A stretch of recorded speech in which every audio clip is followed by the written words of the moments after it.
ಒಂದು ವೇಳೆ ಗುಂಪಿನಲ್ಲಿ ನಾನು ಹೇಗೆ ಕಾಣ್ತೇನೆ ಗೊತ್ತಿಲ್ಲ. ಆದ್ರೆ ನನ್ನಲ್ಲಿ ನಾನು ಒಂದು ವೇಳೆ ಇದೇ ಕಡೆ ಸಂದೇಶ ಎಂಬುದಾಗಿ ನೆನೆಸ್ತೇನೆ. ಏಕೆಂದ್ರೆ ನನಗೀಗಾಗಲೇ 87 ವರ್ಷ ರೀ. 87 ವರ್ಷದಲ್ಲಿ ಸುಮಾರು 57 ವರ್ಷ ದೇವರ ಸೇವೆ ಮಾಡಿದೆ. ಹೆಚ್ಚಿನದಾಗಿ ನಾನು ಕರ್ತನನ್ನ ನಮ್ಮ ಸ್ಯಾಮ್ಯುಯಲ್ ಪೇಲ್ ಮತ್ತೆ ಇ.ಡಿ. ಯಶ್ವಾಲ್ ಅವರೆಲ್ಲ ಇರುವಂತ ಸಂದರ್ಭದಲ್ಲಿ ನಾನು ಬ್ರದರ್ಗೆ ಬಂದಾಗ ನಾನು ಯೇಸು ಕ್ರಿಸ್ತನನ್ನು ಅಂಗೀಕರಿಸುವಂತ ಒಂದು ಸ್ಥಿತಿ ಬಂತು. ನಾವು ಹುಟ್ಟಿದ್ದು ಬೆಳೆದಿದ್ದೆಲ್ಲ ಊಟಿ ನೀಲಗಿರಿಯಲ್ಲಿ. ಆದ್ರೆ ನನ್ನ ತಂದೆ ಮಳವಳ್ಳಿಯಲ್ಲಿ ಓದಿ ವಿಶ್ವಾಸಿಯಾಗಿ ನಮಗೆ ನಾವಿದ್ದಂತ ಒಂದೇ ಕುಟುಂಬದಲ್ಲಿ ಯಾವುದೋ ಒಂದು ಎಸ್ಟೇಟ್ ನಲ್ಲಿ ಇರುವಾಗ ನಮಗ್ ಬೋಧಿಸಿದ್ದು ನನ್ನ ತಂದೆ ತಾಯಿ ಕೊಳ್ಳೇಗಾಲ ಬೋರ್ಡಿಂಗ್ ನಲ್ಲಿ ಕಲ್ತಂತವ್ರು ವಿಶ್ವಾಸಿಗಳು. ಆದ್ರೆ ನಾವು ಚಿಕ್ಕಂದಿನಲ್ಲಿ ನಮಗೆ ಯಾವ ರೀತಿಯ ಒಂದು ಫೆಲೋಶಿಪ್ ಇರಲಿಲ್ಲ. ಆದ್ರೆ ನಮ್ಮ ಮನೆಯೇ ಫೆಲೋಶಿಪ್ ಆಗಿತ್ತು. ತಂಗಿಯರು ಬಹಳ.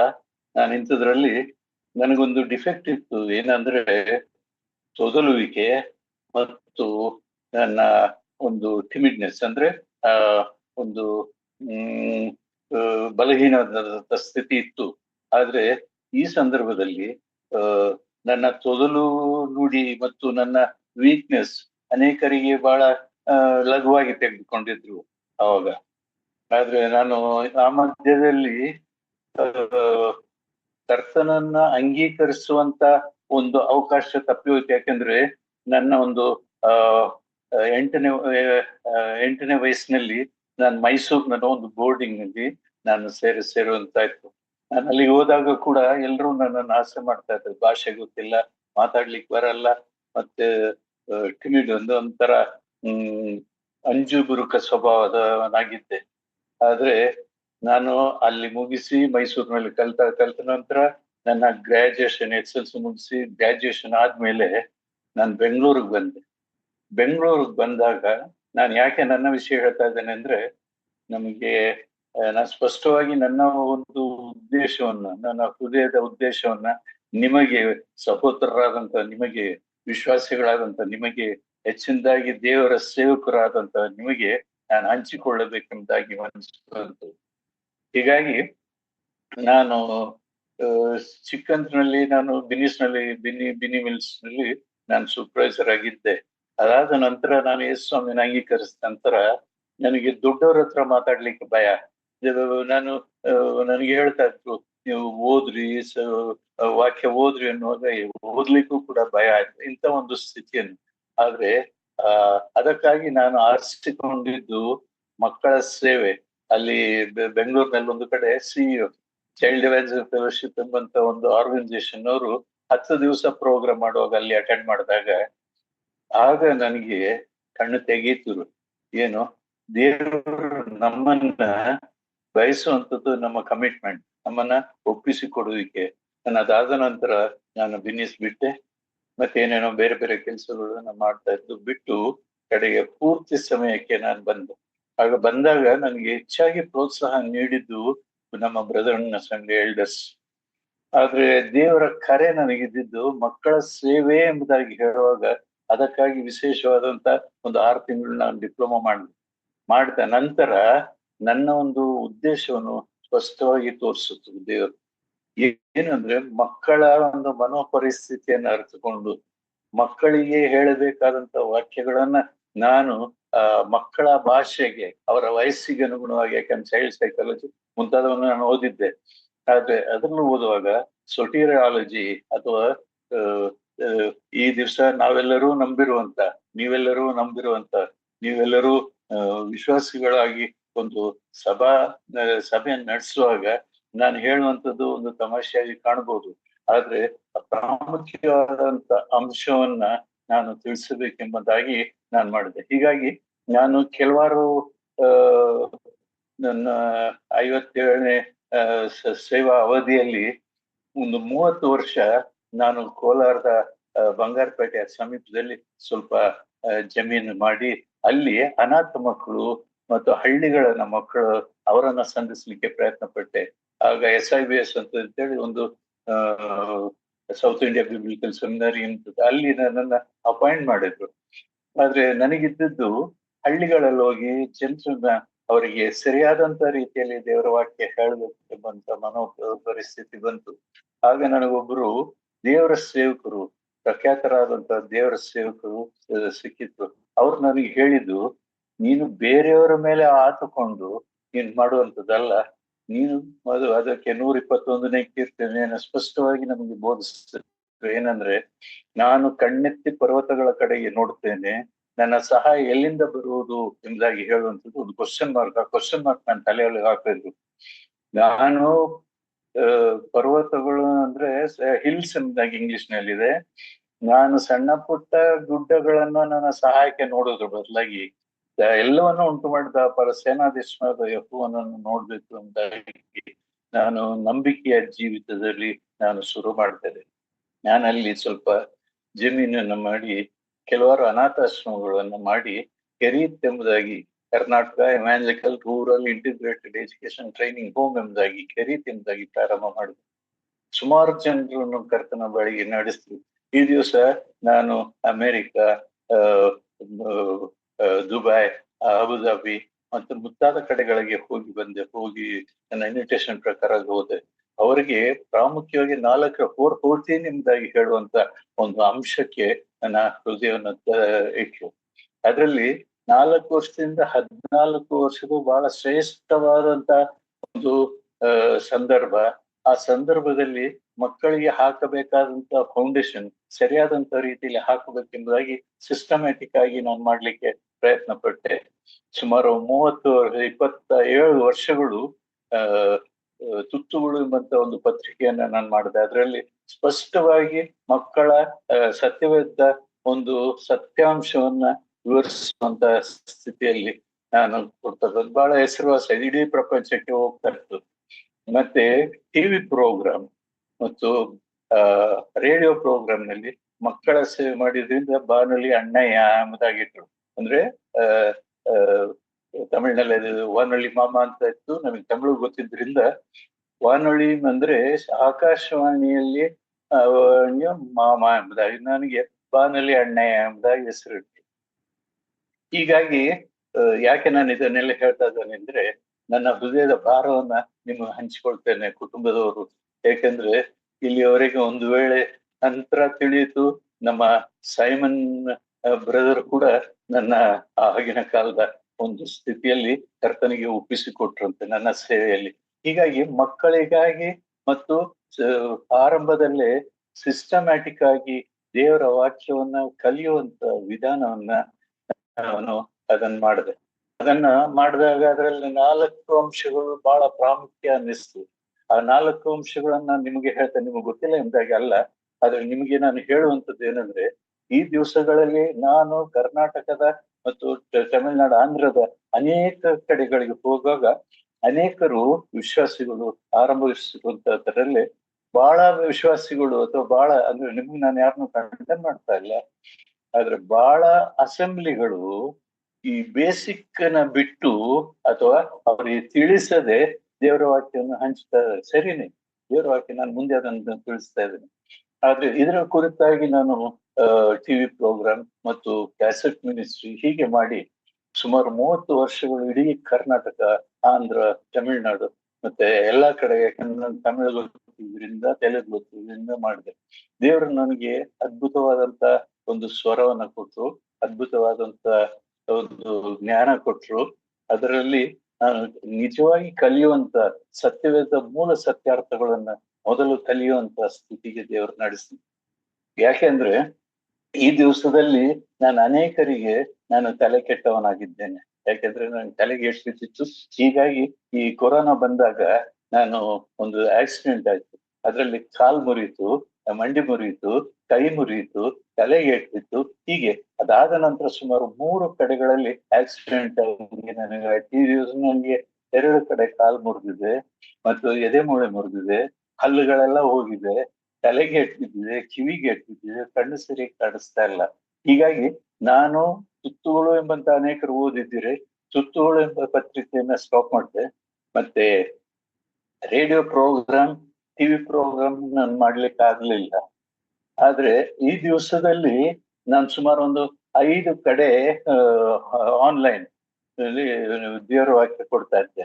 ಅದ್ರಲ್ಲಿ ಕೇಳುವಾಗ ಎಲ್ಲರೂ ನನ್ನನ್ನು ಗುರುತಿಡಿತಾರೆ. 87 ವರ್ಷ ಎಂಬುದಾಗಿ ಹೇಳುವಾಗ ಅನೇಕರು ನನ್ನ ಜೊತೆಯವರು ತೀರ್ಕೊಂಡಿದ್ದಾರೆ. ಈ ದಿವಸ ನಮ್ಮ ಕನ್ನಡ ಬ್ರದರ್ನ್ ಅಸೆಂಬ್ಲಿಯ ಅನೇಕ ಕಡೆಗಳಲ್ಲಿರುವಂತ ಎಲ್ಡರ್ಸ್ ಎಲ್ಲ ನನ್ನಿಂದ ಕಲ್ತಂತವ್ರು. ಅಂದ್ರೆ ನಾನು ಹೆಮ್ಮೆಗೆ ಹೇಳ್ತಾ ಇಲ್ಲ, ಆದ್ರೆ ಅವರು ಸ್ಪಷ್ಟವಾಗಿ ದೇವರ ವಾಕ್ಯವನ್ನು ಸರಿಯಾದಂತ ರೀತಿಯಲ್ಲಿ ಹಂಚುವಂತ ಸ್ಥಿತಿಗೆ ನಾನು ನಡೆಸ್ತಾ ಇದ್ದೆ. ಅನೇಕರು ಅದನ್ನು ಬಹಳ ಪ್ರಾಮುಖ್ಯವಾದಂತ ಅಂಶವನ್ನು ಬಿಟ್ಟಿದ್ದಾರೆ. ಇರ್ಲಿ, ಅದ್ ಮುಂದೆ ನಾನು ಅದನ್ನು ಹೇಳ್ತೇನೆ.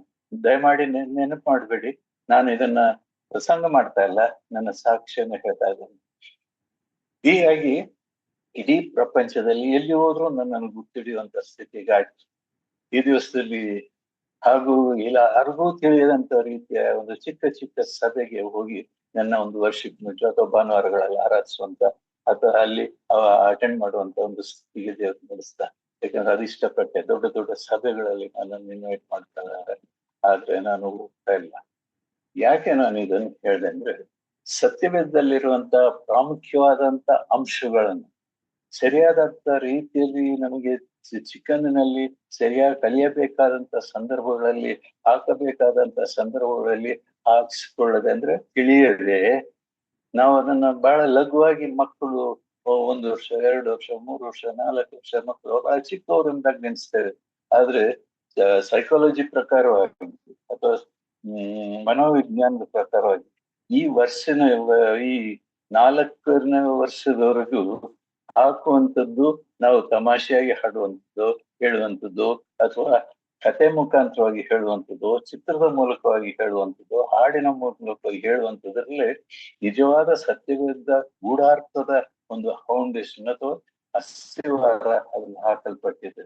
ಈ ದಿವಸ ಅನೇಕ ಸಭೆಗಳಲ್ಲಿ ವರ್ಷಿಪ್ ಆಗ್ತಾ ಇದೆ, ಮತ್ತು ಬೈಬಲ್ ಸ್ಟಡಿ ಆಗ್ತಾ ಇದೆ, ಮತ್ತು ಪ್ರಾರ್ಥನೆ ಆಗ್ತಾ ಇದೆ, ದೇವರ ವಾಕ್ಯದ ಹಂಚುವಿಕೆ ಹಂಚ್ತಾ ಇದೆ. ಆದ್ರೆ ಅನೇಕರಿಗೆ ಈ ಬೇಸಿಕ್ನ ಅರಿವಿಲ್ಲ.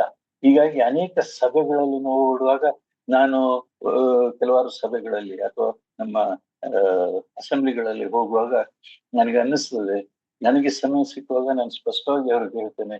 ಕೆಲವರು ಅದನ್ನು ಅರ್ಥ ಮಾಡಿಕೊಂಡಿದ್ದಾರೆ, ಕೆಲವರು ನಿಜವಾಗಿ ಸೇವಕರಾಗಿದ್ದಾರೆ. ಈ ದಿವಸ ನಾನು ನಿಮ್ಮನ್ನ ಯಾರನ್ನೂ ನಾನು ದೂಷಿಸ್ತಾ ಇಲ್ಲ, ಆದ್ರೆ ನನ್ನ ಈ ಕಡೇ ವರ್ಷದಲ್ಲಿ ನನಗೆ ಈಗ ರೀಸೆಂಟ್ ಆಗಿ ನಾನು ಬಿದ್ದು ನನ್ನ ಸೊಂಟ ಮುರಿಯಿತು, ನನ್ನ ಕಾಲು ಮತ್ತೆ ಮುರಿಯಿತು, ಮತ್ತೆ ನಾನು ಎಲ್ಲೂ ಹೋಗ್ಲಾರ್ದೆ ಅಂತ ಕೂತ್ಕೊಳ್ಲಿಕ್ಕೂ ಸಾಧ್ಯವಿಲ್ಲದಂತ ಸ್ಥಿತಿಯಲ್ಲಿ ಮಲಗಿಕೊಂಡೇ ನಾನು ದೇವರ ವಾಕ್ಯ ಹೇಳ್ತೇನೆ.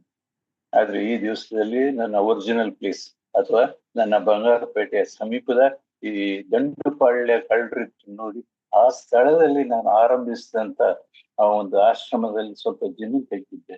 ಅಲ್ಲಿ ಒಂದು ಮನೆಯನ್ನ ಕಟ್ಟಿ ಆ ಸುತ್ತಮುತ್ತ ಹಳ್ಳಿಯವರಿಗೆ ದೇವರ ವಾಕ್ಯನ 18 ಸಭೆಗಳನ್ನ ಪ್ರಾರಂಭ ಮಾಡಿದ್ದೇವೆ SIVS ಮುಖಾಂತರವಾಗಿ. ಆದ್ರೆ ನನ್ನ ಒಂದು ಉದ್ದೇಶ ಸಭೆಯನ್ನು ಆರಂಭಿಸುವುದಲ್ಲ, ಆದ್ರೆ ಅವರಿಗೆ ದೇವರ ವಾಕ್ಯವನ್ನು ಹಂಚುವಂಥದ್ದು, ದೇವರ ವಾಕ್ಯ ಹಂಚುವಂತ ರೀತಿಯಲ್ಲಿ ಹಿರಿಯರನ್ನ ಅಥವಾ ಕೆಲವರನ್ನ ತಯಾರು ಮಾಡುವಂತ ಸ್ಥಿತಿಗೆ ಬಂದು ಮುಖ್ಯವಾಗಿ ಹೇಳಿದ ನಾನು ಹೆಮ್ಮೆಗೆ ಹೇಳ್ತಾ ಇಲ್ಲ, ಆದ್ರೆ ದೇವರು ನನ್ನನ್ನು ಅತ್ಯಧಿಕವಾಗಿ ಉಪಯೋಗಿಸುದು.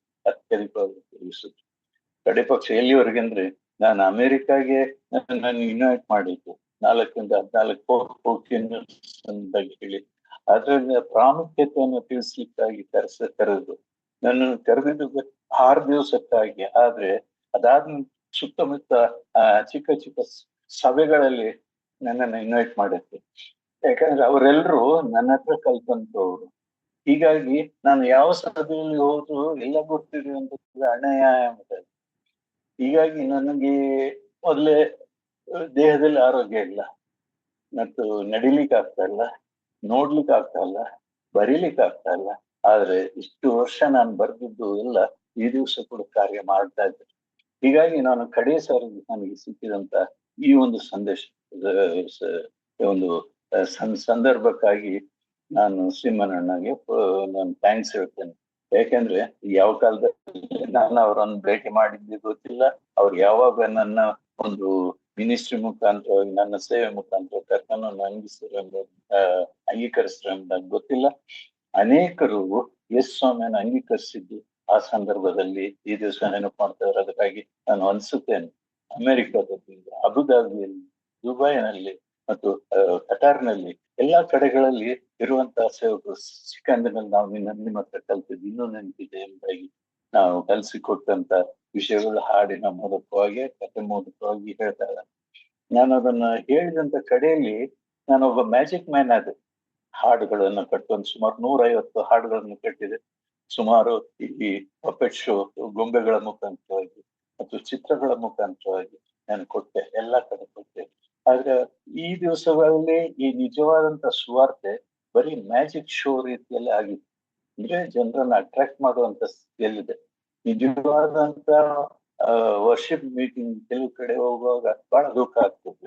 ಅದ್ರಿಂದ ಬೇರೆ ವರ್ಷಿಪ್ ಆಗುವಾಗ ನನ್ನ ಹೃದಯದಲ್ಲಿ ಬರುವಂತ ಸನ್ನಿವೇಶ, ದೇವರಿಗೆ ಆರಾಧನೆ ಮಾಡುವಂಥದ್ದು ಹೇಗೆ ಎಂಬುದಾಗಿ ನಾನು ಹೇಳ್ತೇನೆ. ಅವಾಗ ಪ್ರಾರ್ಥನೆ ಮಾಡಿದ್ದೇವೆ, ಅನೇಕರು ನಿಜವಾದಂತ ವರ್ಷಿಪ್, ನಿಜವಾದಂತ ರೊಟ್ಟಿ ಮುರಿಯುವಂಥದ್ದು, ನಿಜವಾಗಿ ಬೇಡಿಕೆ, ನಿಜವಾಗಿ ಆತನನ್ನು ಸ್ತೋತ್ರಿಸುವಂಥದ್ದು, ನಿಜವಾದಂತ ಅರ್ಥಗಳು, ಆರಾಧನೆ, ಸ್ತೋತ್ರ, ಸ್ತುತಿ, ನಿಜವಾದಂತ ಅರ್ಥಗಳನ್ನು ತಿಳಿದುಕೊಳ್ಳಲಿ ಎಂತಾಗಿ ನಾನು ಹೇಳ್ತೇನೆ. ಆದ್ರೆ ಈಗ ನಾನು ಬರೀಲಿಕ್ಕೆ ಆಗ್ತಾ ಇಲ್ಲ, ಯಾರಿಗೂ ಹೇಳಲಿಕ್ಕೆ ಆಗ್ತಾ ಇಲ್ಲ. ಆದ್ರಿಂದ ಈ ಒಂದು ಸಂದರ್ಭವನ್ನ ನಿಮಗೆ ಹಂಚಿಕೊಳ್ತೇನೆ. ಯಾಕಂದ್ರೆ ನೀವು ಇದಕ್ಕಾಗಿ ತಿಳಿದಂತವ್ರು, ನೀವು ಇದನ್ನ ಅರ್ಥ ಮಾಡಿಕೊಂಡು ನಿಮ್ಮ ಒಂದು ಕಾರ್ಯದಲ್ಲಿ ಉಪಯೋಗಿಸಿ ಅಥವಾ ಬೇರೆಯವರಿಗೆ ಎನ್ಕರೇಜ್ ಮಾಡಿ ಅಥವಾ ಪ್ರೋತ್ಸಾಹ ಪಡಿಸಿ ಎಂಬಂತ ದೃಷ್ಟಿಯಿಂದ ನಾನು ಮಾಡ್ತಾ ಇದ್ದೇನೆ.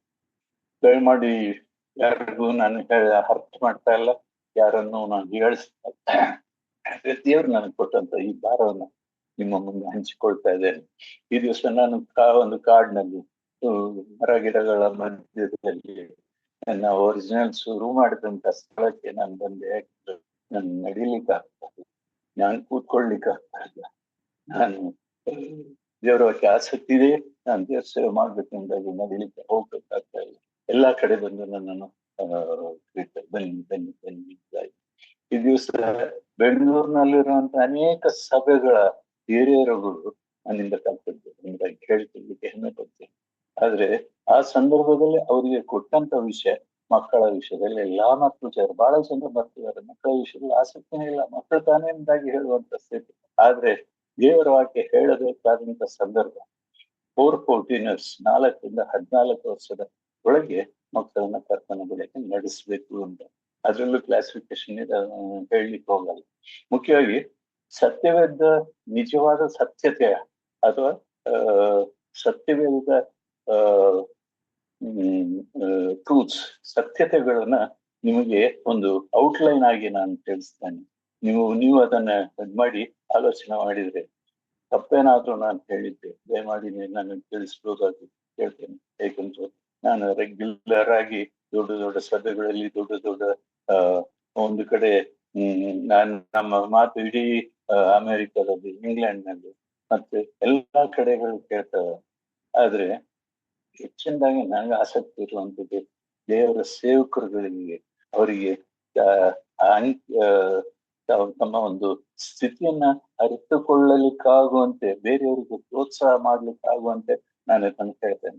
ನಿಮ್ಮೆಲ್ಲರಿಗೂ ಗೊತ್ತಿರುವಂತ ಸತ್ಯತೆಗಳು ಎಂಬುದಾಗಿ ಅದನ್ನು ಬಹಳ ನಾನು ಮಕ್ಕಳಿಗೆ ಕಲಿಸುವಾಗ ಅದನ್ನ ಪ್ರತಿಯೊಬ್ಬರ ತಲೆ ಎಲ್ಲಾ ಕಡೆಗಳಲ್ಲಿ ಟ್ರೈನಿಂಗ್ ನಡೆಸಿದ್ದೇನೆ. ಎಲ್ಲಾ ಕಡೆಗಳಲ್ಲಿ ಇದನ್ನು ಪ್ರತ್ಯೇಕವಾಗಿ ನಾನು ಹೇಳ್ತಾ ಇದ್ದೇನೆ. ಮೊದಲು ಮಕ್ಕಳಿಗೆ ಸತ್ಯಾರ್ಥಗಳನ್ನ ತಿಳಿಸಿಕೊಡಿ ಅಂದ್ರೆ ಏನಪ್ಪಾ ಅಂತ ಸತ್ಯಾರ್ಥ. ದೊಡ್ಡದಾದ ಫಿಲಾಸಫಿ ಅಲ್ಲ, ದೊಡ್ಡ ಸೈಕಾಲಜಿ ಅಥವಾ ಮನೋಶಾಸ್ತ್ರಗಳು ಕಲಿಸುವಂತದ್ದಲ್ಲ. ಸತ್ಯದಲ್ಲಿ ನಮಗೆ ಕೊಟ್ಟಂತ ವಿಷಯಗಳನ್ನು ನಾವು ತಾತ್ಸಾರ ಮಾಡುವಂತ ಕೆಲವಾರು ಭಾವನೆಗಳು, ಅದರಲ್ಲಿರುವಂತ ಸತ್ಯಾರ್ಥವನ್ನು ತಿಳಿಸಿಕೊಡುವಂತ ರೀತಿಯಲ್ಲಿ ವಿವರಿಸಿ ಹೇಳುವಂತ ಒಂದು ಕಾರ್ಯಕ್ರಮ ನಡೆಸ್ತಾನೆ. ಇರ್ಲಿ, ನಾನು ವಿಷಯಕ್ಕೆ ಬರ್ತೇನೆ. ಸಮಯ ಬಹಳ ಕಡಿಮೆ ಕೊಡೋದ್ರಿಂದ ನಾನು ಹೆಚ್ಚಾಗಿ ನಾನು ಹೇಳುವುದಿಲ್ಲ. ಆದ್ರೆ ಇರುವಂತದ್ದು ಆದಷ್ಟು ಕ್ಲುಪ್ತವಾಗಿ ನಿಮ್ಗೆ ಹೇಳಲಿಕ್ಕೆ ಇಷ್ಟಪಡ್ತೇನೆ. ದಯಮಾಡಿ ತಪ್ಪಾಗಿ ನೆನೆಸ್ಬೇಡಿ. ಬಹಳ ಜನರಿಗೆ ನಾನು ಏನೋ ಬಹಳ ಹಳೆಯ ಕಾಲದ ವಿಷಯ ತಿಳಿಸ್ತಾರೆ ಅಂತ. ಆದ್ರೆ ಹಳೆಯ ಕಾಲದ ನಮ್ಮ ನಂಬಿಕೆಯ ಆಧಾರವನ್ನ ನಾವು ನೆನಪು ಮಾಡಿಕೊಂಡ್ರೆ ಹೌದು, ನಿಜ ಎಂಬುದಾಗಿ ಹೇಳ್ತೀವಿ. ಸರಿ, ನಾವು ವಿಷಯಕ್ಕೆ ಬರೋಣ. ಈ ದಿವಸ ಸಬ್ಜೆಕ್ಟ್ ಸತ್ಯವೇದದ ಸತ್ಯಾರ್ಥಗಳು, ದ ಟ್ರೂತ್ಸ್ ಸತ್ಯವೇದ ಟ್ರೂತ್ಸ್ ಅನ್ನ 4 ವಿಧವಾಗಿ, ಬಹಳ ಸಿಂಪಲ್ ಆಗಿ, ಬಹಳ ಸರಳವಾಗಿ 4 ವಿಧಗಳಲ್ಲಿ ವಿಭಾಗಿಸಿ ನಾವದನ್ನ ಅರ್ಥ ಮಾಡಿಕೊಂಡು ಇತರಿಗೆ ತಿಳಿಸುವಂತ ಕಾರ್ಯನ ನಾನು ಮಾಡ್ತಾ ಇದ್ದೇನೆ. ದಯಮಾಡಿ ನಿಮ್ಮೆಲ್ಲರಿಗೂ ಗೊತ್ತಿದೆ ಇದು. ಇದನ್ನ ಸ್ವಲ್ಪ ಸ್ಟ್ರೆಸ್ ಮಾಡಿ ಅದು ಒಬ್ಬೊಬ್ಬರಿಗೂ ಅದನ್ನ ಅರ್ಥ ಮಾಡಿಕೊಡಿ. ಮಕ್ಕಳ ಸೇವೆ ಎಷ್ಟೊಂದು ಶ್ರೇಷ್ಠ, ಮಕ್ಕಳ ಸೇವೆ ಮುಖಾಂತರವಾಗಿ ಎಷ್ಟೊಂದು ಕಾರ್ಯಗಳ ಅರ್ಥವನ್ನು ತಿಳಿಸ್ಲಿಕ್ಕಾಗಿ ನಾನು ಹೇಳ್ತಾ ಇದ್ದೇನೆ. ದಯಮಾಡಿ ಯಾರು ತಪ್ಪಾಗಿ ನಿಲ್ಸ್ಬೇಡಿ. ಈ ದಿವಸ ಸುಮಾರು 5 ದಿವಸದಿಂದ ನಾನು ಬೆಂಗಳೂರನ್ನು ಬಿಟ್ಟು ಈ ಕಾಡಿನಲ್ಲಿ ಇರುವಂತ ಜಮೀನಲ್ಲಿ ಕುಣಿತಾ ಇದ್ದೇನೆ. ಯಾಕಂದ್ರೆ ನನ್ನನ್ನು ನೋಡ್ಕೊಳ್ಲಿಕ್ಕೆ ಮಕ್ಕಳು ಬಂದು ಹೋಗ್ತಾ ಇದ್ದಾರೆ, ನೋಡ್ಕೊಳ್ಲಿಕ್ಕಿದ್ದಾರೆ. ಹೀಗಾಗಿ ನನ್ಗೆ ನಡಿಲಿಕ್ಕೆ ಆಗ್ತಾ ಇಲ್ಲ, ಬರೀಲಿಕ್ಕೆ ಆಗ್ತಾ ಇಲ್ಲ, ಓದ್ಲಿಕ್ಕೆ ಆಗ್ತಾ ಇಲ್ಲ, ಮತ್ತು ಏನು ಮಾಡ್ಲಿಕ್ಕೆ ಆಗ್ತಾ ಇಲ್ಲ. ನಾನು ಆಲ್ಮೋಸ್ಟ್ ನಾನು ದೇವರ ಹತ್ರ ಕೇಳ್ತಾ ದೇವ್ರೆ ನನ್ನನ್ನು ಯಾಕೆ ಇಟ್ಟಿದ್ಯಾ ದೇವರು ಎಂಬುದಾಗಿ. ಇರ್ಲಿ, ಈ ವಿಷಯ ಜಾಸ್ತಿ ಆಗ್ತದೆ, ನಾನು ವಿಷಯಕ್ಕೆ ಬರ್ತೇನೆ. ಸತ್ಯವೇದ ಸತ್ಯಾರ್ಥಗಳು ಎಂಬುದಾಗಿ ನೋಡುವಾಗ, ಸತ್ಯವೇದ ಸತ್ಯತೆಗಳು ಎಂಬುದಾಗಿ ನಾವು ನೋಡುವಾಗ, ಇದ್ರಲ್ಲಿ 4 ಬಹಳ ಸರಳವಾದಂತ ಅಂಶಗಳನ್ನ ನಮ್ಮ ತಲೆಯಲ್ಲಿಟ್ರೆ, ಅದಕ್ಕನುಗುಣವಾಗಿ ನಾವು ದೇವರ ವಾಕ್ಯವನ್ನ ಕೊಡುವುದಾಗಿದ್ರೆ ಹೆಚ್ಚಿನ ಒಂದು ಪ್ರಯೋಜನ ಆಗ್ತಿದೆ ಎಂದು ನಾನು ನಂಬಿದ್ದೇನೆ. ಕಾರ್ಯಗತ ಆಗ್ತಾ ಇದೆ. ಅದ್ರಾಗ ಅರ್ಥ ಮಾಡಿಕೊಳ್ಳಿಕ್ಕೆ ನಮ್ಗೆ ಬೇಕಾದಂತ ತಾಳ್ಮೆ ಮತ್ತು ಬೇಕಾದಂತ ಸರಳತೆ ನಮ್ಗೆ ಬೇಕಾಗಿದೆ. ನನಗೆ ಈಗಿರುವಂತ 13 ಜನರಲ್ಲಿ ಕೆಲವರಾದ್ರೂ ನಿಜ ಅಂತ ಒಪ್ಪಿಕೊಂಡು ಅದನ್ನ ಕುರಿತಾಗಿ ಯಾವುದಕ್ಕೆ ಪ್ರಾಮುಖ್ಯತೆ ನಾವು ಕೊಡ್ಬೇಕು ಎಂಬುದನ್ನ ಆಲೋಚನೆ ಮಾಡೋದಾಗಿದ್ರೆ ಅನೇಕರಿಗೆ ಪ್ರಯೋಜನ. ಮೊದಲನೇದಾಗಿ ಸತ್ಯದ 4 ಸತ್ಯಾರ್ಥಗಳು. ಮೊದಲನೇದಾಗಿ ಅಸ್ಥಿವಾರದ ಸತ್ಯತೆ, ಫಂಡಮೆಂಟಲ್ ಟ್ರೂತ್ ಎಂಬುದಾಗಿ. ಅಸ್ಥಿವಾದ ಸತ್ಯತೆಗಳು ನಾನು ಅದೊಂದೊಂದನ್ನು ವಿವರಿಸ್ತಾ ನಾನು ಹೋಗ್ತಾ ಇದ್ದೀನಿ. ಬೇಕಾದ ಸುಮಾರು ಒಂದೊಂದು 70-80 ನಾನು ಯೂಟ್ಯೂಬ್ ನಲ್ಲಿ ನಾನು ಹಾಕಿದ್ದೇನೆ. ನಿಮಗೆ ಆಸಕ್ತಿ ಇದ್ರೆ ನೋಡಿ, ಅದರಲ್ಲಿ ಇರುವಂತ ವಿಷಯ. ಅದರಲ್ಲಿ ಬಹಳ ಪ್ರಾಮುಖ್ಯವಾದ ಸರಳವಾದಂತ ದೇವರು ನಮಗೆ ತೋರಿಸಿರುವಂತ ಸರಳವಾದಂತ ವಿಷಯವನ್ನು ಅರ್ಥ ಮಾಡಿಕೊಂಡು ಅದರ ಸತ್ಯತೆಯನ್ನು ನಾವು ತಿಳಿಬೇಕಾಗಿದೆ. ಫಂಡಮೆಂಟಲ್ ಟ್ರೂತ್ ಎಂಬುದಾಗಿ ಹೇಳುವಾಗ ನಮ್ಮೆಲ್ಲರಿಗೂ ಗೊತ್ತಿದೆ, ಹಾಕಿರುವಂತದ್ದು ಅಸ್ಥಿವಾರ ಯೇಸು ಸ್ವಾಮಿಯ. ಅದರಲ್ಲಿರುವಂತ ಬಹಳ ಪ್ರಾಮುಖ್ಯವಾದಂತ 3 ಅಂಶಗಳು, ಬಹಳ ಶ್ರೇಷ್ಠವಾದಂತ ವಿಷಯ. ಮೊದಲನೇದು ರಕ್ಷಣೆ. ರಕ್ಷಣೆ ಎಂಬುದಾಗಿ ಹೇಳುವಾಗ ರಕ್ಷಣೆಯ ವಿವರಗಳನ್ನು ನಾನು ತಿಳಿಸ್ಲಿಕ್ಕೆ ಸಮಯ ಇಲ್ಲ. ಮತ್ತು ಎರಡನೇದಾಗಿ ಕೃಪೆ. ನಾವು ಹೇಳ್ತೇವೆ ಸ್ವಾಮಿ ನೀವು ಸ್ವಾಮಿಯ ಕೃಪೆ ಆಗಿರೋ, ಕ್ರಿಸ್ತನ ಕೃಪೆ ಆಗಿರೋ ಅಂತ ಹೇಳ್ತಾ, ಆದ್ರೆ ಕೃಪೆಯ ನಿಜವಾದಂತ ಅರ್ಥ ನಾವು ಸತ್ಯವಿದ್ದ ಕೆಲವಾರು ಕಡೆಗಳಿಂದ ನಾವು ನೋಡುವಾಗ ಹಳೆಯ ಮತ್ತು ಹೊಸ ಒಡಂಬಡಿಕೆಯಲ್ಲಿ, ಹಳೆಯ ಒಡಂಬಡಿಕೆ ಹೊಸ ಒಡಂಬಡಿಕೆ ಯೇಸು ಕ್ರಿಸ್ತನ ಮುಖಾಂತರವಾಗಿ ತಿಳಿಸಿರುವಂತಹ ವಿಷಯಗಳು ಅದು ಈ ದಿವಸಗಳಲ್ಲಿ ಬಹಳ ವಿರಳವಾಗಿರುವಂಥದ್ದು. ಸುಮ್ಮನೆ ನಾವು ಹೇಳ್ತೇವೆ ಅಷ್ಟೇ. ಆರಾಧನೆಯಿಂದಾಗಿ ಹೇಳುವಾಗ, ವರ್ಷಿಪ್ಪಿಂದಾಗಿ ಹೇಳುವಾಗ ವರ್ಷಿಪ್ ಮಾಡ್ತೇವೆ, ಅದ್ರ ನಿಜವಾದಂತಹ ವರ್ಷಿಪ್ ನಾವು ಮಾಡ್ತಾ ಇದ್ದೇವ? ಆಲೋಚನೆ ಮಾಡ್ಬೇಕಾಗಿದೆ. ಮೊದಲನೇದಾಗಿ ರಕ್ಷಣೆ. ರಕ್ಷಣೆಯಲ್ಲಿ 3 ವಿಧ. ಅದು ಭೂತಕಾಲದ ರಕ್ಷಣೆ, ವರ್ತಮಾನದ ಕಾಲದ ರಕ್ಷಣೆ, ಭವಿಷ್ಯತ್ ಕಾಲದ ರಕ್ಷಣೆ. ಅದನ್ನ ಹೀಗೆ ಹೇಳ್ತೇವೆ ಫಂಡಮೆಂಟಲ್ ಟ್ರೂತ್. ಅದನ್ನ ನಾನು ಮತ್ತೆ ಸಮಯ ನಾನು ಹೇಳ್ತೇನೆ. ಎರಡನೇ ಸತ್ಯಾರ್ಥ, ಮೊದಲನೇದು ಅಸ್ಥಿವಾರ. ಯಾವುದನ್ನು ನಾವು ಅಸ್ಥಿವಾರ ಹಾಕದೆ, ಬುನಾದಿ ಹಾಕದೆ ನಾವು ಬಿಲ್ಡಿಂಗ್ ಕಟ್ಲಿಕ್ಕೆ ಸಾಧ್ಯ ಇಲ್ಲ. ಯೇಸು ಕೂಡ ಅದನ್ನ ಹೇಳಿದ್ವಿ. ಜಾಣ ಬಂಡೆ ಮೇಲೆ ಮನೆ ಕಟ್ಟಿದೆ. ಅದು ನಾವು ಮಕ್ಕಳಿಗೆ ಹೇಳ್ಕೊಡ್ತೇವೆ. ಆ ಅಸ್ಥಿವಾರದ ಸತ್ಯತೆ ಏನು ಅಂದಾಗ, ಒಬ್ಬ ಮನುಷ್ಯನಿಗೆ ರಕ್ಷಣೆಯ ಕುರಿತಾಗಿ ವಿವರ ತಿಳಿಬೇಕಾಗಿದೆ. ಎರಡನೇದಾಗಿ ಕೃಪೆಯ ಅಂತರಾಳದ ಅರ್ಥ ನಾವು ತಿಳಿಬೇಕಾಗಿದೆ. ಮತ್ತು ಮೂರನೇದು ಪರಿವರ್ತನೆ ಎಂಬುದಾಗಿ ಹೇಳುವಾಗ, ಮನುಷ್ಯನು ಕರ್ತನ ಬಳಿಗೆ ಬರ್ಲಿಕ್ಕೆ ಸುಮ್ಮನೆ ಯಾರ್ದೋ ಪವರ್ ಅಲ್ಲ, ಏನೋ ಒಂದು ಮ್ಯಾಜಿಕ್ ಅಲ್ಲ, ಅಥವಾ ಏನಾದ್ರೂ ಒಂದು ದೊಡ್ಡದಾದಂತ ಒಂದು ಅದ್ಭುತಗಳಲ್ಲ. ಅದ್ರ ನಿಜವಾದಂತ ಅರ್ಥ ಏನು ಅಂತ ತಿಳಿಬೇಕಾಗಿದೆ. ಫಂಡಮೆಂಟಲ್ ಟ್ರೂತ್ ಅಂದ್ರೆ 3. ಒಂದು ರಕ್ಷಣೆ. ಆ ರಕ್ಷಣೆ ವಿಷಯವಾಗಿ ನಾನು ಪುಸ್ತಕದ ಕೆಲವಾರು ಕಡೆಗಳಲ್ಲಿ ನಾನು ಇದನ್ನು ಡೀಟೇಲ್ ಕೊಟ್ಟಿದ್ದೇನೆ. ಅದ್ರಲ್ಲಿ ಬಹಳ ಸರಳವಾಗಿ 23ನೇ ಕೀರ್ತನೆ ನಾನು ತೆಗೆದು ಅದನ್ನ ಸರಳವಾಗಿ ವಿವರಿಸ್ತಾ ಇದ್ದೇನೆ. ಅರ್ಧ ಆಗಿಲ್ಲ. ಅದ್ರಲ್ಲಿ ನಾನು ಅದನ್ನ ಸಿಡಿ ಮಾಡಿ ನಾನು ಅದನ್ನ ಹಾಕಿದ್ದೇನೆ. ಬಹಳ ಜನರು ನೋಡ್ತಾ ಇದ್ದಾರೆ. ಮೊದಲನೇದು ಅಸ್ಥಿವಾರದ ಸತ್ಯತೆ. ಒಂದು ಬಿಲ್ಡಿಂಗ್ ಕಟ್ಟಬೇಕಾಗಿದ್ದರೆ ಅದಕ್ಕೆ ಅಸ್ಥಿವಾರ ಬೇಕು. ಆ ಒಬ್ಬ ಮನುಷ್ಯನಿಗೆ ರಕ್ಷಣೆ ಕರ್ತನನ್ನ ತಿಳಿದುಕೊಳ್ಳುವಂತ ನಿಜ ಕ್ರೈಸ್ತನಾಗುವಂತದಕ್ಕೆ ಮಾರ್ಗ ಏನದು, ಅದಕ್ಕೆ ಅಸ್ಥಿವಾರ ಬಹಳ ಶ್ರೇಷ್ಠವಾಗಿದೆ. ಎರಡನೇ ಸತ್ಯಾರ್ಥ ಯಾವುದು ಅಂದ್ರೆ ವೆರಿ ಇಂಪಾರ್ಟೆಂಟ್ ಟ್ರೂತ್ಸ್, ಅಥವಾ ಬಹಳ ಪ್ರಾಮುಖ್ಯವಾದಂತ ಒಂದು ಸತ್ಯತೆ. ಮೊದಲನೇದು ಅಸ್ಥಿವಾರದ ಸತ್ಯತೆ, ಎರಡನೇದು ಬಹಳ ಅತಿ ಇಂಪಾರ್ಟೆಂಟ್, ಬಹಳ ಮುಖ್ಯವಾದಂತ ಸತ್ಯತೆ. ಬರೀ ರಕ್ಷಣೆ ಹೊಂದಿ ನಾವು ಕೃಪೆಯನ್ನು ಕೊಟ್ಟು ಇದನ್ನು ಬರೀ ನಾವು ಅಸ್ಥಿವಾರವಾಗಿ ನಾವು ಅದನ್ನು ಸ್ಪಷ್ಟವಾಗಿ ತಿಳಿಯುವುದಾಗಿದ್ರೆ, ನಿಜವಾದಂತ ಇದೇನಂದ್ರೆ ಅಸ್ಥಿವಾರ ದೇವರ ವಾಕ್ಯವನ್ನ ಸ್ಪಷ್ಟವಾಗಿ ತಿಳಿಬೇಕಾಗಿದ್ರೆ 3 ವಿಷಯಗಳು ತಿಳಿಬೇಕಾಗಿದೆ. ಒಂದು, ಪ್ರಾರ್ಥನೆ ಅಂದ್ರೆ ಏನು, ಪ್ರಾರ್ಥನೆಯಲ್ಲಿ ಬರುವಂತ ಎಷ್ಟು ವಿಧಗಳಿವೆ. ಆ ಪ್ರಾರ್ಥನೆಯಲ್ಲಿ ಮೊದಲು ದೇವರನ್ನ ಆರಾಧಿಸುವಂಥದ್ದು, ಎರಡನೇದು ಬೇಡಿಕೆಗಳು, ದೇವರಿಗೆ ಸ್ತೋತ್ರ ಮಾಡುವಂಥದ್ದು, ಮೂರನೇದು ಬೇಡಿಕೆಗಳು, ಮತ್ತು ಹೀಗೆ ನಾವು ಇತರ ವಿಷಯಗಳಿಗಾಗಿ ಪ್ರಾರ್ಥನೆ ಮಾಡುವಂಥದ್ದು. ಒಂದು ಪ್ರಾರ್ಥನೆ ಅಂದ್ರೆ ಅದು. ಆದ್ರೆ ದಾವೀದನ ಕೀರ್ತನೆಯಲ್ಲಿ ಹೇಳುವ ಪ್ರಕಾರವಾಗಿ ಅಥವಾ ಸತ್ಯಯುಗದಲ್ಲಿ ನೋಡುವಾಗ ಬಹಳ ಪ್ರಾಮುಖ್ಯವಾದಂತ ಸತ್ಯತೆ 4. ಅದರಲ್ಲಿ ಮೊದಲನೇದು ದೇವರ ವಾಕ್ಯವನ್ನು ಸ್ಪಷ್ಟವಾಗಿ ತಿಳಿಯದೆ ಒಂದು ವಾಕ್ಯವನ್ನ ತಿಳಿದು ಅದನ್ನ ನಾನು ವಿವರಿಸಿ ಹೇಳುವಾಗ ವಿಶ್ವಾಸಿಗಳಿಗೆ ಮಾತ್ರ ಅರ್ಥವಾಗುವಂಥದ್ದು, ಹೊಸಬರಿಗೆ ಅರ್ಥವಾಗುವುದಿಲ್ಲ. ಎರಡನೇದು ಪ್ರಾರ್ಥನೆಯಿಂದ ಹೇಳುವಾಗ ಬಾಯಿ ತೆರೆದು ನಾವು ಬೇರೆ ಮಾಡುವಂತ ರೀತಿಯ ಪ್ರಾರ್ಥನೆ ಮಾಡಿದ್ರೆ ಅದು ಪ್ರಯೋಜನ ಇಲ್ಲ. ಮೂರನೇದು ಪ್ರಾರ್ಥನೆ ಮತ್ತು ದೇವರ ವಾಕ್ಯ, ಪ್ರಾರ್ಥನೆ, ಮತ್ತು ಮೂರನೇದು ಪವಿತ್ರಾತ್ಮನ ವಿಷಯದಲ್ಲಿ ಎಷ್ಟೋ ವಿಧವಾದ ಕನ್ಫ್ಯೂಷನ್ ಇದೆ. ಈ ದಿವಸಗಳಲ್ಲಿ ನೋಡುವಾಗ ಎಲ್ಲರೂ ಯೇಸನ್ನು ನಂಬಿದ್ದಾರೆ, ಪವಿತ್ರಾತ್ಮನನ್ನು ನಾನಾ ವಿಧವಾಗಿ ಅರ್ಥ ಮಾಡಿಕೊಳ್ಳುವವರು ಇದ್ದಾರೆ. ನಾನು ಅದನ್ನು ಯಾರನ್ನು ಖಂಡ ಮಾಡುವುದಿಲ್ಲ, ಯಾರನ್ನು ನಾನು ವಿರೋಧಿಸುವುದಿಲ್ಲ. ಇದು ದೇವರ ವಾಕ್ಯ, ಪ್ರಾರ್ಥನೆ, ಪವಿತ್ರ ಆತ್ಮನ ಮತ್ತು ಸೇವೆ, ಈ 4 ವಿಷಯಗಳು ಬಹಳ ಪ್ರಾಮುಖ್ಯವಾದಂತ ಅಂಶಗಳು. ಮೂರನೇ ಸತ್ಯಾರ್ಥವನ್ನು ನಾನು ಒಂದೊಂದಾಗಿ ವಿವರಿಸಲಿಕ್ಕೆ ನಾನು ಪ್ರಯತ್ನ ಪಡ್ತೇನೆ. ಮೂರನೇ ವಿಷಯ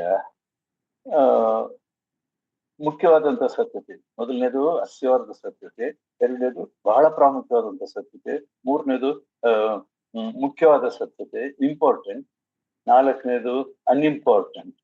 ಮೂರನೇದು ಇಂಪಾರ್ಟೆಂಟ್ ಎಂಬುದಾಗಿ ಹೇಳುವಾಗ ಅದರಲ್ಲಿ ಸಭೆ, ನಮ್ಮ ಪರಿಸರ, ನಮ್ಮ ಜೊತೆಯಲ್ಲಿ ಆರಿಸುವಂಥವ್ರು ಅಥವಾ ಜೊತೆಯಲ್ಲಿ ಸೇರುವಂಥವ್ರು, ಇದು ಇಂಪಾರ್ಟೆಂಟ್. ಅದು ಯಾವುದೇ ಇಂಪಾರ್ಟೆಂಟ್, ನಾನು ಯಾವ್ದನ್ನೂ ನಾನು ಖಂಡ ಮಾಡ್ತಾ ಇಲ್ಲ, ಯಾವ ಡಿನಾಮಿನೇಷನ್ ಕಂಟ್ರೋಲ್ ಮಾಡ್ತಾ ಇಲ್ಲ.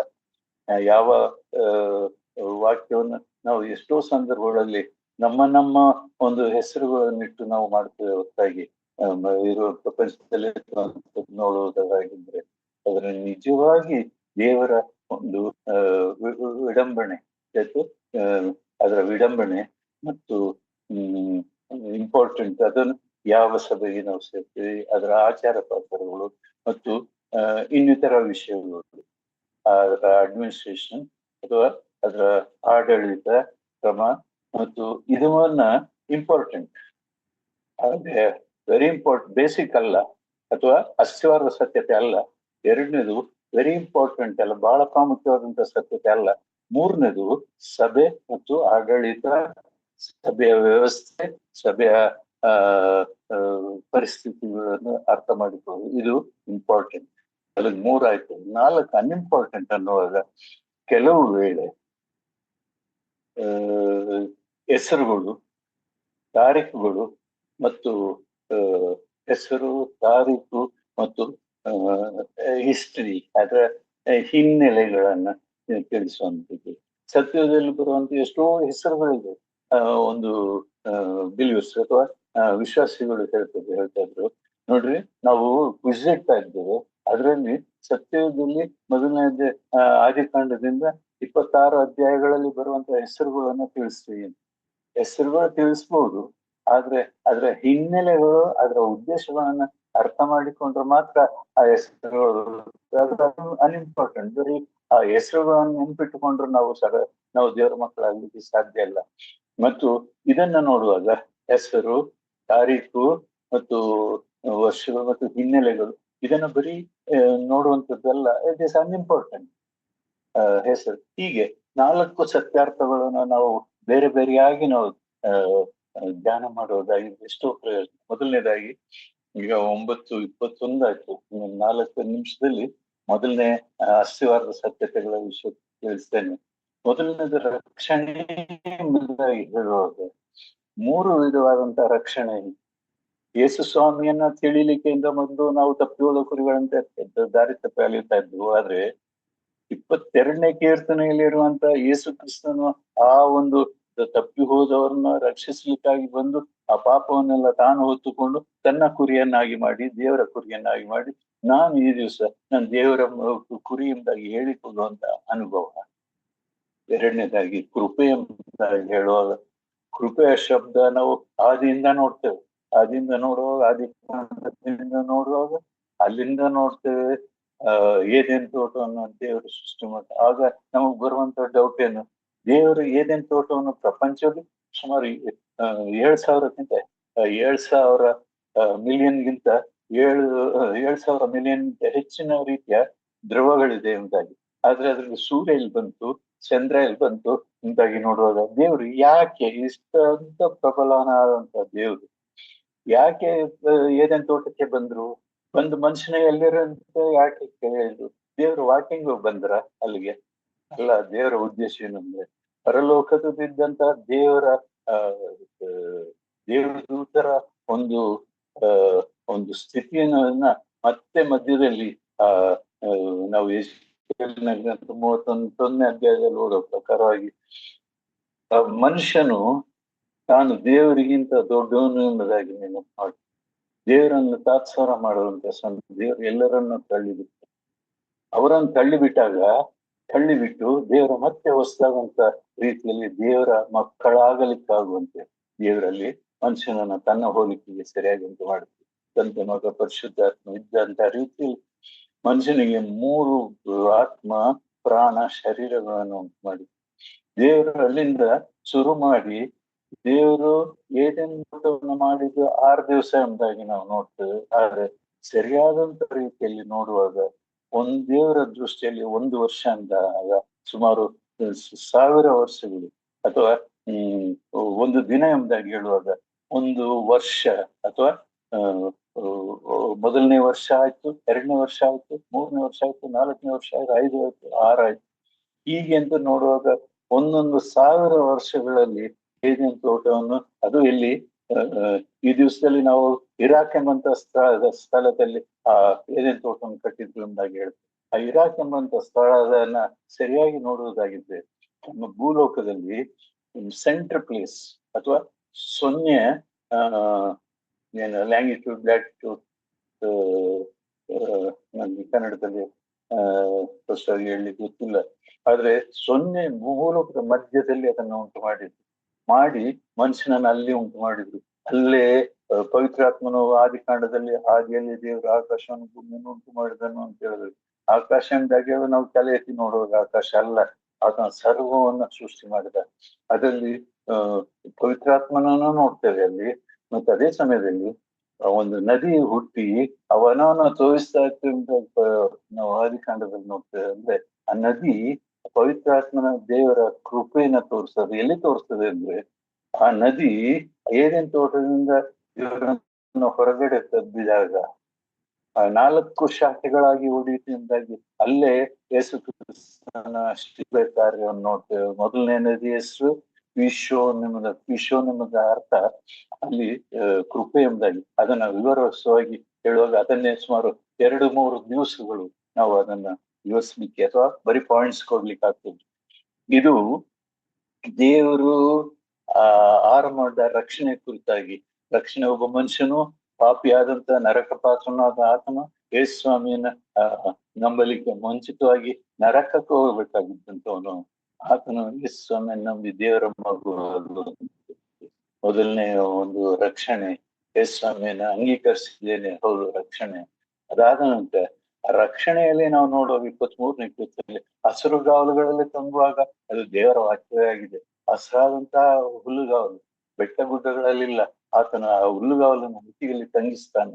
ಕುರುಬನಾಗಿ ಆತನು ಆ ಯೇಸುಸ್ವಾಮಿ ಕುರುಬನಾಗಿ ಆ ಹಸ್ರಾದಂತ ಹುಲ್ಲುಗಾವಲನ್ನು ತಿಂದು ಅದರಿಂದ ಶಕ್ತಿ ಹೊಂದಲಿಕ್ಕಾಗಿ ಅದನ್ನು ವಿವರಿಸ್ಲಿಕ್ಕೆ ಬೇಕಾದಷ್ಟು ವಿಷಯಗಳಿವೆ. ಆ ಆ ರಕ್ಷಣೆ ಒಬ್ಬ ವ್ಯಕ್ತಿ ಕರ್ತನನ್ನು ಸ್ವೀಕರಿಸೋದು ಎಲ್ಲಿಯವರೆಗೆ ಮೊದಲನೇದಾಗಿ ಆತನು ಆ ಕಾರ್ಗತ್ತನ ಮರಣಕರವಾದ ವ್ಯಾಧಿ ಕಾರ್ಗತ್ತನ ಸ್ಥಳದಿಂದ ಆತನನ್ನು ನಡೆಸ್ತಾನೆ, ದೊಣ್ಣೆ ಕೋಲುಗಳಿಂದ ನಡೆಸ್ತಾನೆ ಅಂತ ಅದರಲ್ಲೂ ಕೂಡ ಅರ್ಥ ಇದೆ. ಅಲ್ಲಿಂದ ಇಲ್ಲಿ ನಡೆಸಿದಾಗ 5ನೇ ಮತ್ತು 6ನೇ ವಚನದಲ್ಲಿ ನೋಡುವಾಗ ಅದ್ರಲ್ಲಿ 3ನೇ ರಕ್ಷಣೆಯನ್ನು ನಾವು ನೋಡ್ತೇವೆ. ಮೊದಲನೇದು ಒಬ್ಬ ಪಾಪಿ ಕ್ರಿಸ್ತನನ್ನ ಅಂಗೀಕರಿಸಿ ದೇವರ ಮಗುವಾಗುವಂಥದ್ದು. 2ನೇ ರಕ್ಷಣೆ ದೇವರ ಮಗುವಾಗಿ ಕ್ರಿಸ್ತನ ಮಾರ್ಗದಲ್ಲಿ ಹಸಿರಾದಂತಹ ಹುಲ್ಲುಗಾವಲು ವಿಶ್ರಾಂತಿಕರವಾದಂತಹ ನೀರು, ಹಸಿರಾದಂತಹ ದೇವರ ವಾಕ್ಯ, ವಿಶ್ರಾಂತಿಕರವಾದಂತಹ ನೀರು, ದೇವರ ಪ್ರಸನ್ನತೆ, ಪ್ರಾರ್ಥನೆ ಮುಂತಾದವುಗಳು. ಅದನ್ನ ನಾನು ಊಹಿಸ್ಲಿಕ್ಕೆ ಸಮಯ ಇಲ್ಲ. ಅದನ್ನ ಅರ್ತು ನಾವು ಬೆಳೆಯುತ್ತಾ ಕಾರ್ಗತನ ಕಣಿಯಲ್ಲಿ ನಡೆಯುವಾಗ ಆತನ ದೊಣ್ಣೆ ಮತ್ತು ಕೋಲು ಅದನ್ನು ಕೂಡ ವಿವರಿಸ್ಬೋದು. ಅದನ್ನ ಬಿಟ್ಟು ನಾವು ನಂತರ ಆತನು ವೈರಿಗಳ ಮುಂದೆ ನನಗೋಸ್ಕರ ಔತಣವನ್ನು ಸಿದ್ಧಪಡಿಸ್ತಾನೆ ಎಂದಾಗ 5 ಮತ್ತು 6ನೇ ವಚನವನ್ನು ಮುಂದುವರಿಸುವಾಗ ಅದು 3ನೇ ವಿಧ ರಕ್ಷಣೆ. ಹಾಗಿದ್ರೆ ದೇವರ ವಾಕ್ಯದಲ್ಲಿರುವ ಪ್ರಕಾರವಾಗಿ ಹೀಗಿದೆ ರಕ್ಷಣೆ 3. 1 ನೀತಿವಂತನನ್ನಾಗಿ ಮಾಡುವಂಥದ್ದು. 2ನೇದು ಆತನನ್ನ ಕರ್ತನ ಮಾರ್ಗದಲ್ಲಿ ನಡೆಸುವಂಥದ್ದು. 3ನೇದು ಆತನ ಜೊತೆಯಲ್ಲಿ 24ನೇ ಕೀರ್ತನೆಯನ್ನು ಕನೆಕ್ಟ್ ಮಾಡಿ ನೋಡುವಾಗ ಅದರಲ್ಲಿ ಸ್ಪಷ್ಟವಾಗುತ್ತದೆ. ಪ್ರಿಯರೇ, ಸಮಯ ಆಯ್ತು, ನಾನು ಇಷ್ಟು ಬೇಗ ಆಗ್ತದೆ ಅಂತ ನಾನು ನಂಬಲಿಲ್ಲ.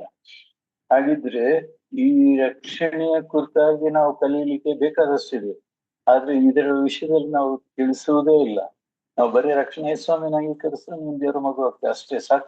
ಅಲ್ಲಿಂದ ಬೆಳೆಯುವಂಥದ್ದು ದೇವರ ವಾಕ್ಯದಿಂದ ಬೆಳೆಸುವಂತ. ಅದಕ್ಕಾಗಿ ಬ್ರದರನ ಅಸೆಂಬ್ಲಿಯಲ್ಲಿ ನಾವು ಅನೇಕರು ದೇವರ ವಾಕ್ಯದ ಚಿಕ್ಕ ಚಿಕ್ಕ ವಿಷಯಗಳನ್ನು ತೆಗಿತಾರೆ. ಯಾಕಂದ್ರೆ ನಾವು ಕರ್ತನನ್ನ ಅಂಗೀಕರಿಸಿ ಆ ರಕ್ಷಣೆ ಹೊಂದಿರುವಂಥದ್ದು, ಆತನ ಮಾರ್ಗದಲ್ಲಿ ನಡೆಯಲಿಕ್ಕಾಗಿ ಆತನ ಮಾರ್ಗ ತೋರಿಸುವಂಥದ್ದು ಮತ್ತು ವೈರಿಗಳ ಮುಂದೆ ಅನ್ನುವಾಗ ನಾವು ಆತನ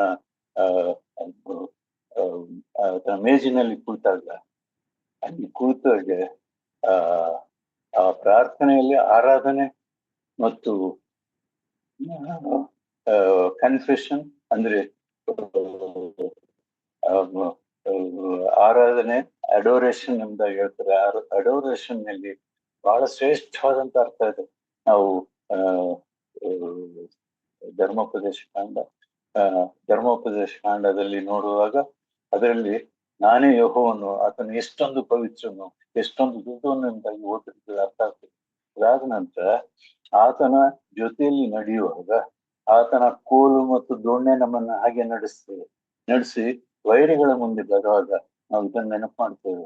ಒಬ್ಬರು ಹೀಗೆ ಹೇಳ್ತಾ ಇದ್ರು, ಆರಾಧನೆಯಲ್ಲಿ ನಾನು ಹೊಸದಾಗಿ ಕರ್ತನನ್ನು ಸ್ವೀಕರಿಸುವಾಗ ಒಬ್ರು ಏಳರಿಗೆ ನಾನು ದಾರಿಯಲ್ಲಿ ಸಿಗುವಾಗ ಹಲೋ ಬ್ರದರ್ ವಿಶ್ ಮಾಡುವಾಗ ಅವ್ರು ಮಾತಾಡ್ತಾ ಇರಲಿಲ್ಲ. ನನ್ಗೆ ಸಿಟ್ಟು ಬರ್ತಾ ಇತ್ತು. ನಾನು ಅಷ್ಟು ಕಷ್ಟಪಟ್ಟು ಅವ್ರಿಗೆ ವಿಶ್ ಮಾಡುವಾಗ ಅವರು ತೆಗೆದುಕೊಳ್ಳುವುದಿಲ್ಲ ಎಂಬುದಾಗಿ ಒಂದ್ ದಿವಸ ಅವ್ರನ್ನ ಹಿಡಿತೇವೆ. When I am wishing why don't you take it, ಯಾಕೆ ನಾನು ನಿಮ್ಗೆ ನಮಸ್ಕಾರ ಮಾಡಿದಾಗ ಯಾಕೆ ನೀವು ರೆಸ್ಪಾಂಡ್ ಮಾಡ್ಲಿಲ್ಲ ಎಂಬುದಾಗಿ ಹೇಳಿದಾಗ ಅವ್ರು ಹೇಳಿದ್ರು, ಐ ಆಮ್ ಸಾರಿ ಬ್ರದರ್, ನಾನು ಬೆಳಿಗ್ಗೆ ದೇವರ ಸನ್ನಿಧಿಯಲ್ಲಿ ಆರಾಧಿಸುತ್ತಾ ನಡೀತಾ ಇದ್ದೆ, ಹೀಗಾಗಿ ನಾನು ಏನನ್ನೂ ನೋಡ್ಲಿ. ಅದರ ಅರ್ಥ, ನಿಜವಾದಂತ ಅರ್ಥ ಏನಂದ್ರೆ ವೈರಿಗಳ ಮುಂದೆ ಔತಣವನ್ನು ಬಡಿಸ್ತಾನೆ, ತಲೆಗೆ ತೈಲವನ್ನು ಹಚ್ಚಿಸ್ತಾನೆ, ನನ್ನ ಪಾತ್ರ ತುಂಬಿ ವರ್ಷಿಸ್ತೀವಿ, ನಿಶ್ಚಯವಾಗಿ ನಾನು ಜೀವಮಾನದಲ್ಲೆಲ್ಲ ಶುಭ ನಾನು ಬಳಸುವುದು. ಇದನ್ನ 23ನೇ ಕಥೆ ಬಹಳ ಸ್ಪಷ್ಟವಾಗಿ ತಿಳಿಸ್ತಂತೆ. ಸಹೋದರ, ಸಮಯ ಆಯ್ತು, ನಾನು ಇದನ್ನು ಹೀಗೆ ನಿಲ್ಲಿಸ್ತೀನಿ, ಇಷ್ಟಕ್ಕೆ ನಿಲ್ಲಿಸ್ತೀನಿ. ಈ 4 ಸತ್ಯತೆಗಳನ್ನು, ಮೊದಲನೇದು ಹಸಿವಾದ ಸತ್ಯತೆ, 2ನೇದು ಬಹು ಪ್ರಾಮುಖ್ಯವಾದಂತ ಸತ್ಯತೆ ದೇವರ ವಾಕ್ಯ ಮತ್ತು ಪ್ರಾರ್ಥನೆ ಮತ್ತು ನಮ್ಮ ಸಾಕ್ಷಿ, ಮತ್ತು 3ನೇ ಸತ್ಯತೆ ಇಂಪಾರ್ಟೆಂಟ್ ಅಂದ್ರೆ ಮುಖ್ಯವಾದಂತ ಸತ್ಯತೆ, ಪ್ರಾಮುಖ್ಯ ಅಲ್ಲ ಮುಖ್ಯ. ಆ ಮುಖ್ಯವಾದ ಸತ್ಯತೆ ನಾವು ಸಂಧಿಸುವಂತ ಒಂದು ಗುಂಪು ಅಥವಾ ನಾವು ಆರಾಧಿಸುವಂತ ಸ್ಥಳ ಅಥವಾ ನಾವು ಆರಾಧಿಸುವಂತ ವಿಧಾನ ಮತ್ತು ನಮ್ಮ ಬೇರೆ ಬೇರೆ ರೀತಿಯಲ್ಲಿ ಆರಾಧಿಸೋದಾದ್ರೆ ನಮಗಿರುವಂತದ್ದು ನಾವು ವಿಶ್ವಾಸಿಗಳಾಗಿ ಆತನಿಂದ ಅಭಿಷೇಕಿಸಲ್ಪಟ್ಟವರಾಗಿ ಆತನನ್ನು ಆರೈಸುವಂತೆ. ಎಷ್ಟೋ ವೇಳೆಯಲ್ಲಿ ನಾವು ಹೇಳಲಿಕ್ಕೆ ನಮಗೆ ಏನೋ ಹೇಳ್ತಾನೆ, ಒಂದು ತಲೆಯಲ್ಲಿ ತುಂಬಿಸ್ಕೊಂಡು ಏನೋ ಹೇಳ್ತಾನೆ, ಅಥವಾ ಜಾಸ್ತಿ ಓದಿದ್ರು ಈ ತರ ಆಗಿದ್ದಾನೆ ಎಂದಾಗಿ ಹೇಳ್ಬೋದು. ಅಲ್ಲ, ನಿಜವಾಗಿ ನೋಡುವಾಗ ಅದನ್ನು ನಾವು ಕಂಡ್ಲಿಕ್ಕೆ ಸಾಧ್ಯ. ಅನ್ಇಂಪಾರ್ಟೆಂಟ್ ಎಂಬುದಾಗಿ ಹೇಳುವ ಕೆಲವರು ಹೆಸರುಗಳನ್ನ ಮಾರಿತ್ತು, ಅವು ತಾರೀಖುಗಳನ್ನ ಮಾರಿತ್ತು, ಅದನ್ನೇ ಅಲ್ಲ, ಅದು ಅನ್ಇಂಪಾರ್ಟೆಂಟ್, ಅದು ಪ್ರಾಮುಖ್ಯವಲ್ಲದಂತ ಸತ್ಯತ್ವ. ಪ್ರಿಯರೇ, ನಾನು ಇಲ್ಲಿಗೆ ನಿಲ್ಲಿಸ್ತೇನೆ. 31 ಆಗಿದೆ, ಸಮಯ ಆಗಿದೆ.